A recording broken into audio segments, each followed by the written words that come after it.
Habit বানাচ্ছ পড়ার এবং রুটিন করার পরেও যখন ব্যর্থ হচ্ছ,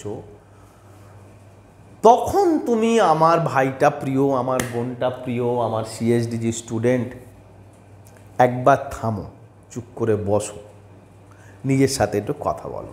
আমার সাথে কথা বলার সাথে সাথে যে মন দিয়ে পড়তে পারছো না, যার মনের মধ্যে অনেক চঞ্চলতা, অনেক প্রশ্ন, অনেক অস্থিরতা তৈরি হচ্ছে, ফোকাস করতে পারছো না, অ্যাটেনশান দিতে পারছো না, ডেডিকেশন আনতে পারছো না, তুমি থামো, স্টপ অ্যান্ড আস্ক, তুমি কেন পড়তে পারছো না।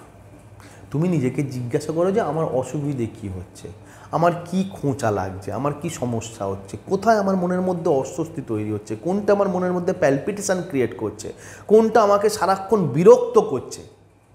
You can get some answer, তুমি কিছু উত্তর পাবে। দেখো, তোমাকে এই পথ ফলো করতেই